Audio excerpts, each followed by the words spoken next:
ಆತ್ಮೀಯರೇ, ಈ ವಿಡಿಯೋನ ನನಗೆ ಯಾರೋ ಒಬ್ರು ಕಳಿಸ್ಕೊಟ್ರು. ಪ್ರತಿಯೊಬ್ಬ ಪೋಷಕರು ಕೂಡ ಈ ವಿಡಿಯೋವನ್ನು ನೋಡಲೇಬೇಕು ಆತ್ಮೀಯರೇ. ಕಾರಣ ಇದೆ. ಮೊಬೈಲ್ ಗೀಳು ಅನ್ನೋದು ಎಷ್ಟು ಅಪಾಯಕಾರಿ ಅನ್ನೋದನ್ನ ನೋಡಿ. ಮಕ್ಕಳ ಮನಸ್ಥಿತಿಯನ್ನು ನೋಡಿ. ತಾಯಿ ಊಟ ಮಾಡು, ಮೊದಲು ಮೊಬೈಲ್ ನೋಡಬೇಡ, ಹೋಮ್ವರ್ಕ್ ಮಾಡು ಅಂತ ಹೇಳ್ತಾ ಇದ್ದಾಳೆ.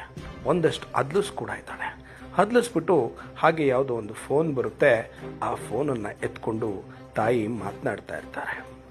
ಈ ಓದ್ತಕ್ಕಂಥ ಮಗು ತನ್ನ ಸ್ವಂತ ತಾಯಿ ಕೊಟ್ಟಂಥ ಶಿಕ್ಷೆ ಅಂತ ಅಂದ್ಕೊಂಡು ಮನಸ್ಸಿನಲ್ಲಿ ಕುದೀತಾ ಇರುತ್ತೆ. ಎಂತಹ ಕೆಟ್ಟ ಮನಸ್ಥಿತಿ. ಮೊಬೈಲ್ ನೋಡೋದೇ ಸರ್ವಸ್ವ ಅಂತ ತಿಳ್ಕೊಂಡು ಈ ಮಗು ಯೋಚನೆ ಮಾಡ್ತಾ ಇರ್ತಾನೆ. ಹತ್ತ ಕಡೆ ತಾಯಿನೂ ನೋಡ್ತಾ ಇರ್ತಾನೆ. ಎಂತಹ ಕೆಟ್ಟ ಆಲೋಚನೆ ನೋಡಿ. ತನ್ನ ತಾಯಿ ಮೊಬೈಲನ್ನು ಕಿತ್ಕೊಂಡ್ಬಿಟ್ಲಲ್ಲ ಅನ್ನುವ ಸಂಕಟ ಮತ್ತು ಕೆಟ್ಟ ಆಲೋಚನೆಯಿಂದ ಎದ್ದೊಳ್ತಾನೆ. ನೋಡಿ, ಒಳಗಡೆ ಹೋದವನು ಅತ್ಲಿಂದ ಬ್ಯಾಟನ್ನು ತಗೊಳ್ತಾನೆ. ತುಂಬ ಕೆಟ್ಟದು ಕಣ್ರಿ. ಬ್ಯಾಟ್ ತಗೊಂಡು ತನ್ನ ಹೆತ್ತ ತಾಯಿಗೆ ರಪಾರ್ ಅಂತ ಬಡದೇ ಬಿಟ್ಟ ಕಣ್ರಿ. ಪ್ರಜ್ಞೆ ತಪ್ಪಿ ಆ ತಾಯಿ ಬಿದ್ದೇ ಹೋದ್ಲು, ಸತ್ತೋದ್ಲು ಗೊತ್ತೇ ಇಲ್ಲ. ಮತ್ತೆ ಈ ಮೊಬೈಲ್ ತಗೊಂಡು ಆ ಮಗು ಗೇಮ್ ಆಡೋದಕ್ಕೆ ಶುರು ಮಾಡ್ತಾನೆ.